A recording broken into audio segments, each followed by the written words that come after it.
A paz do Senhor Jesus, que é o pastor Cláudio que nos fala, pastor da Igreja Metodista Wesleyana em São João de Meriti. Sejam bem-vindos às aulas do Discipulado 2020. Depois estamos vivendo, na verdade, essa pandemia aí, mas crendo que nada acontece por um acaso, Deus está no controle de tudo, e se você está ao alcance da nossa voz, é graças à estratégia de Deus, né? Porque se não fosse assim, talvez nós não estaremos gravando essas aulas do discipulado, de forma que irá até facilitar aos nossos alunos que, devido ao trabalho, devido às circunstâncias, não têm conseguido chegar aos domingos pela manhã na classe do discipulado da EBD, e você vai ter um material à sua disposição para que você possa estudar e juntos tirar as dúvidas. Como eu tenho falado, o discipulado ele é a base de tudo, né? Jesus vai dizer lá em Mateus capítulo 28, ide fazer discípulos. Então todos nós devemos nos tornar discípulos de Cristo. Para tanto, nós precisamos entender o que é ser um discípulo, o que significa a palavra discipulado. Essa aula inaugural, ela está baseada no livro A Grande Omissão, do autor Dallas Willard, cujo tema é as dramáticas consequências de ser cristãos sem se tornar discípulo. Nós vamos ver que não é possível ser um cristão sem antes ter se tornado um discípulo de Cristo. Então as aulas serão aproximadamente 22 aulas, não lições, tem mais de 22 lições, mas aproximadamente 22 aulas, e nós estaremos gravando aula após aula. Apenas nessa primeira aula, nós estaremos fazendo a aula inaugural e a primeira aula do discipulado. Então, baseado nesse livro, ele nos traz um exemplo bem claro acerca daquilo que nós temos vivido nessa sociedade pós-moderna, onde ser evangélico é uma moda, onde as pessoas se dizem evangélicas, como eu me lembro algum tempo atrás eu dizia que era católico, mas não praticava nada sobre o catolicismo. Então virou uma moda as pessoas falarem que são evangélicas, mas de fato nunca conheceram a Cristo. Jesus vai dizer lá em João capítulo 3 que é necessário nascer de novo. Sem um novo nascimento, jamais nos tornaremos discípulos de Cristo. Até diremos que somos, mas nunca seremos de fato. Então imagine você que seu vizinho compra um carro possante, e você conclui que depois de alguns problemas com o carro dele, só vive na garagem, só vive, se transforma no mecânico, você passa a concluir que ele fez um mau negócio. Aquele carro de que ele não foi um bom carro, ele deveria ter escolhido uma outra marca ou até mesmo um outro carro. Mas se você descobrisse que esse seu vizinho, de vez em quando, ele mistura água na gasolina para poder andar mais, Então, se você descobrisse isso, você acabaria não culpando o carro que não está funcionando nas condições adequadas. Até porque o errado está o seu vizinho, o nosso vizinho, que está fazendo o carro funcionar em condições que não são impostas pelo fabricante. Sem dúvida nenhuma, você iria aconselhar o seu vizinho a passar a usar o combustível apropriado. Seria até bem possível que depois de alguns ajustes o carro voltasse a funcionar bem, fazendo uma comparação grosseira, com o discípulo, com o cristão aqui, ou com o evangélico, muitos têm vindo para o evangelho, têm levantado as mãos nas nossas igrejas para Jesus, mas não têm colocado em prática os ensinamentos do Cristo. Ora, se eu digo que sou cristão, que sou um discípulo, que sou o evangélico, e não coloco em prática os ensinamentos, o conteúdo dado através do Evangelho, através da Bíblia Sagrada, né? Como eu vou querer culpar a Cristo, ou como eu vou querer culpar a Deus, se eu mesmo estou fazendo aquilo que eu quero? Na verdade, o discípulo não faz aquilo que ele quer, o discípulo faz aquilo que o seu mestre quer, né? Esse homem, esse proprietário desse veículo, ele não pode fazer, ele não pode simplesmente, se meu carro funciona com álcool e gás, e gasolina, eu não posso simplesmente querer colocar água e achar só porque eu quero que o meu veículo tem que funcionar com água, ele deve andar, deve funcionar da forma apropriada. Assim é a nossa vida, né? Nós não podemos fazer tudo do nosso jeito e querer que Deus, né, ou que as coisas aconteçam da forma que Deus quer. Ora, é exatamente se você fizer uma massa de um bolo, né, se tem toda a receita lá que deve ser seguida, ora, nós iremos só encontrar o resultado desejado se nós colocarmos tudo na medida certa. É assim na nossa vida cristã. Nós, como discípulos, devemos aprender, né? É muito bom ter o conteúdo, né? Estarei passando para vocês o conteúdo da Bíblia Sagrada, né? A base da nossa vida cristã, mas nós temos que colocar em prática, mas não da forma que nós queremos, não do meu jeito, não do seu jeito, mas exatamente como a Bíblia nos ensina. Se queremos, né, ter uma transformação genuína da nossa vida, do nosso caráter, das nossas atitudes, nós precisamos colocar em prática aquilo que a Bíblia Sagrada nos ensina. A palavra discípulo, ela significa aluno, aprendiz ou mesmo iniciante. O discípulo de Jesus, ele não cessa de crescer no conhecimento e na graça de nosso Senhor e Salvador Jesus Cristo, conforme descrito lá na segunda epístola de Pedro, capítulo 3, versículo 18. A palavra cristão no original grego, ela significa pequeno Cristo. Logo, um cristão é um imitador do Cristo e segue suas pisadas. Ou seja, toda a trajetória do cristão será semelhante à trajetória do Cristo. Ou seja, a sua vida, os exemplos deixados por ele, as atitudes realizadas por ele, as suas palavras, a obediência às palavras do Cristo, até mesmo a nossa morte, ou a morte do Cristo, e a ressurreição. Ora, se nós seguirmos as pisadas do Cristo, se nós seguirmos os exemplos do Cristo, se nós seguirmos as atitudes, as palavras, sermos obedientes até a morte, ou seja, se perseverarmos até o fim, pode ter certeza, absoluta certeza, que assim como Ele ressuscitou, como Ele ressurgiu ao terceiro dia, nós iremos ressurgir também. Ou seja, assim como Ele ressuscitou no terceiro dia com o corpo glorificado, nós ressurgiremos também com o corpo glorificado, segundo as Escrituras. Para tanto, nós precisamos, em primeiro lugar, nos tornarmos discípulos desse Cristo, discípulos do Mestre.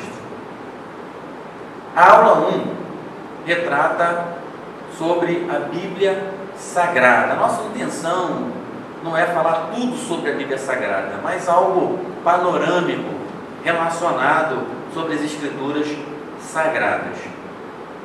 Eu volto a dizer a você, volto a enfatizar sobre a sua vida, que para que nós venhamos a compreender tudo que está escrito nas Sagradas Escrituras, nós precisamos do Mestre dos Mestres, que é o Espírito Santo de Deus.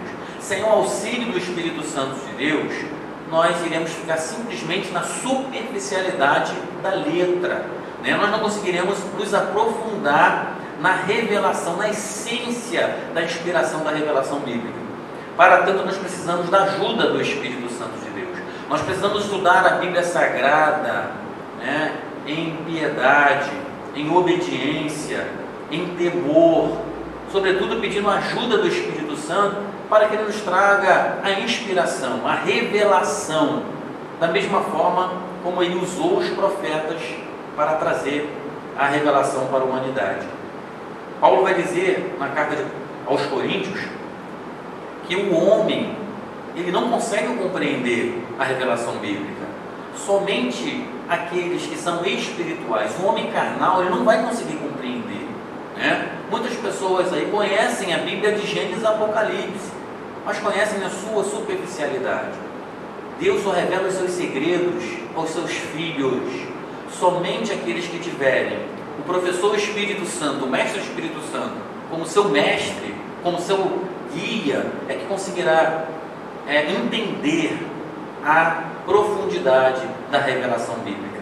Então, eu oriento a você, se você ainda não entregou a sua vida para Jesus, se você ainda não se rendeu aos pés do Cristo, faça agora mesmo, renda-se aos pés do Cristo, para que a partir desse momento, as aulas, né, desse discipulado possa fazer sentido para você, né? Talvez você já seja cristão há tanto tempo, e você está tendo a oportunidade de voltar às origens, ou voltar ao discipulado, né? E eu não ouso a dizer, tem pessoas que estão há anos na Bíblia, ou seja, há anos na igreja, já leram a Bíblia várias vezes, mas ainda não se tornaram discípulos de Cristo, ainda não nasceram de novo, ainda não praticaram a Bíblia Sagrada. O meu maior desafio como pastor é formar discípulos. É a ordem dada pelo Mestre. Ordem dada é para ser cumprida. E não adianta nada, depois dessas aproximadamente 22 aulas, se você não colocar em prática, eu não conseguirei cumprir a minha missão. Você precisa colocar em prática tudo aquilo que você vai aprender a partir de hoje. Então, aula 1, Bíblia Sagrada. Como primeiro tópico, eu quero falar para você sobre a inspiração divina. A Bíblia Sagrada, ele é um compêndio de 66 livros, é uma biblioteca divina, onde trazem aqui todas as revelações, né? A revelação da história do nosso passado, do nosso presente e como será o nosso futuro. Aliás, o Deus Criador, o Deus revelador da Bíblia, Ele está no domínio, está no controle de todas as coisas. Ele domina tudo e absolutamente nada da história aconteceu sem o seu controle, sem a sua ordem, sem a sua vontade. Tudo acontece debaixo do domínio divino. Na verdade, o ser humano ele se perde por não obedecer, por não praticar os seus ensinamentos. Então, a inspiração divina, conforme descrito na segunda epístola de Pedro, capítulo 1, 2 Pedro, capítulo 1, versículo 20 e o versículo 21, está escrito: sabendo primeiramente isto, que nenhuma profecia da Escritura, nenhuma dela, provém de particular elucidação, ou seja, não provém de mente humana, meramente humana, né? Porque nunca, versículo 21, porque nunca jamais qualquer profecia foi dada por vontade humana. Entretanto, homens santos, homens separados, vocacionados, falaram da parte de Deus, movidos ou inspirados pelo Espírito Santo de Deus. Então, o mestre dos mestres, o Consolador, o Deus, a terceira pessoa da Trindade, o Deus Espírito Santo, usou homens, inspirou homens para trazer a mensagem divina. Não significa que Deus, ele anulou a mentalidade ou a razão desses homens. Cerca de aproximadamente 40 escritores, e Deus vai usar pessoas cultas e pessoas incultas em cada época, as épocas, né, das mais diferenciadas, aproximadamente por um período de 16 séculos.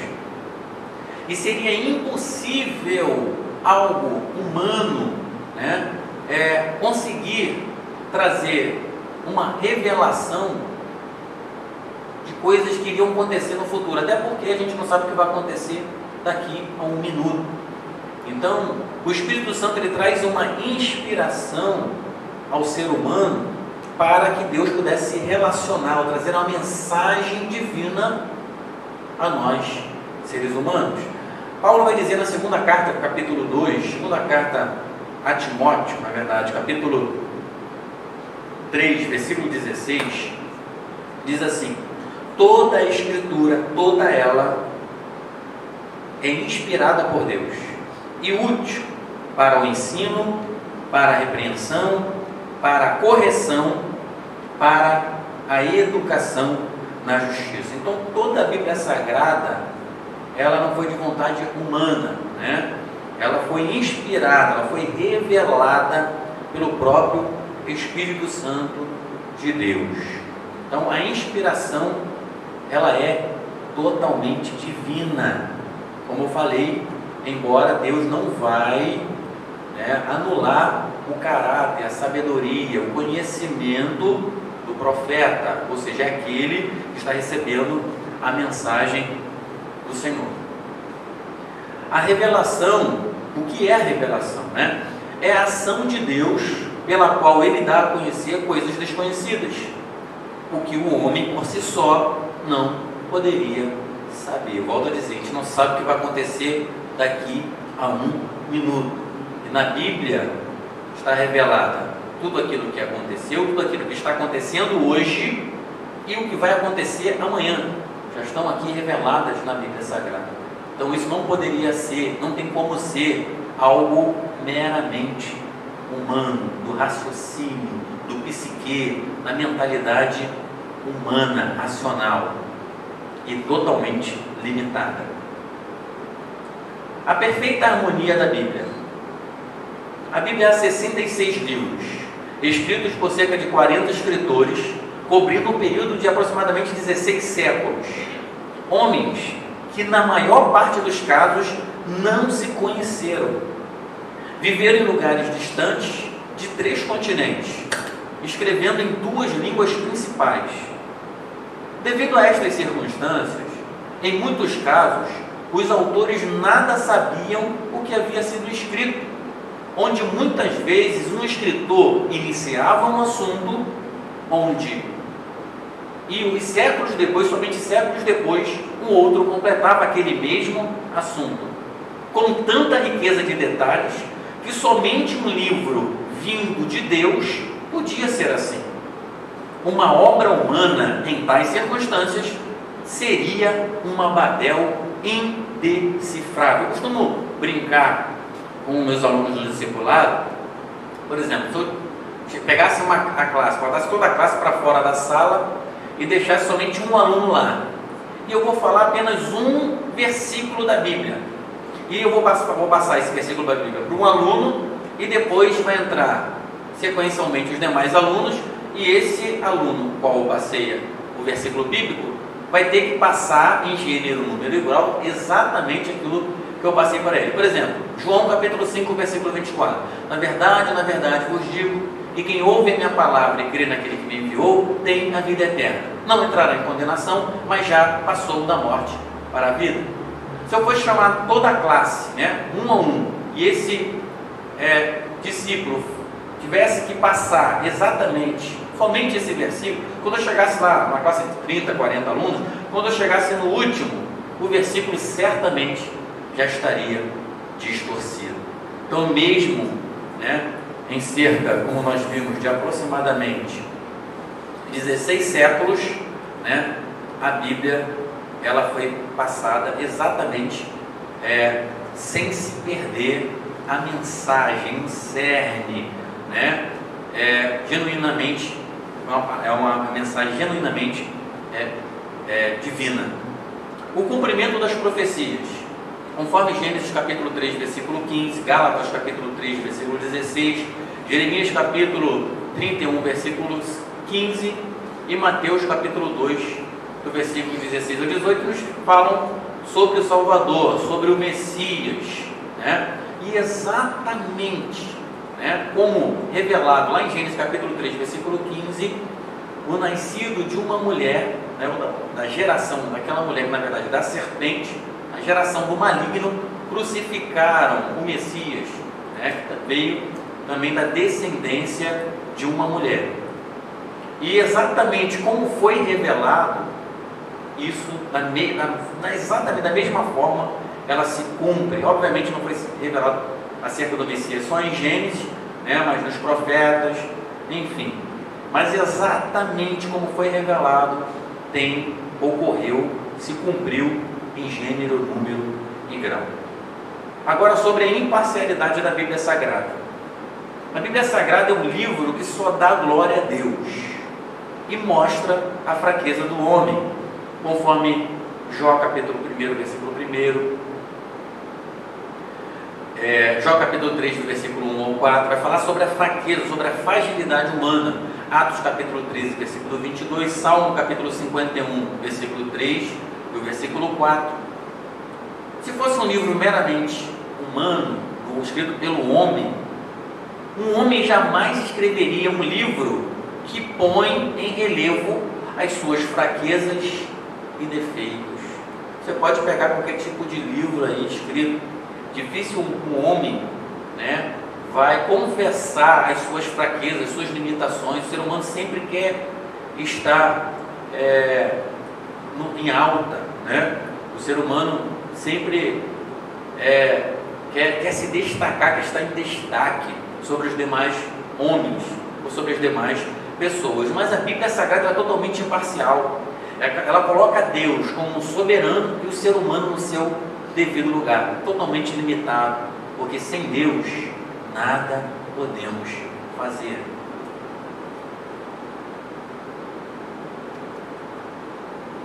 Então nós finalizamos aqui a aula 1, né, retrata sobre a Bíblia Sagrada, uma passagem, uma revelação, um ensinamento panorâmico acerca da Bíblia Sagrada, e que nos dá a concluir que a Bíblia Sagrada, ela de fato é a verdade de Deus para as nossas vidas. Mas eu volto a dizer, tão importante quanto o conhecimento, porque José vai dizer prosseguir, né, nós devemos prosseguir em conhecer a Deus, é nós praticar os ensinamentos bíblicos. Então, a Bíblia Sagrada está relacionada tanto ao conhecimento, mas também relacionado à prática. Então, a aula 1, né, sobre o tema Bíblia Sagrada, está relacionado intrinsecamente a isso, para que nós venhamos a entender, a crer que a Bíblia, esse compêndio, essa biblioteca de 66 livros, é a verdade de Deus para a humanidade. E tudo que nela está escrito ou revelado se cumprirá cabalmente. Um autor, um infiel em francês, chamado Voltaire, ele disse que a Bíblia, em cerca de alguns anos, seria encontrada em museus e nada mais além do que isso, né? Mas o que a história diz? Diz que Voltaire, ele entrou para a história, né? E ele era um escritor. Só que Deus, ele não se deixa escarnecer, porque passarão os céus e a terra, mas a Bíblia não passará. Deus, ele não se deixa escarnecer. Todos aqueles que se levantam contra Deus perecerão. Então, a história vai nos dizer que Deus, após a morte de Voltaire, a Sociedade de Genebra, Bíblica de Genebra, ela utilizou não somente a casa de Voltaire, mas a imprensa de Voltaire foi usada para produzir Bíblias aos milhares. Deus, ele não se deixa escarnecer. Creia na Bíblia Sagrada. Então essa foi a aula 1 e em breve estaremos liberando a aula 2, né? Então a aula 1, Bíblia Sagrada. As maiores dúvidas, os irmãos podem estar entrando em contato e nós teremos o prazer de tirar as vossas dúvidas. Deus abençoe.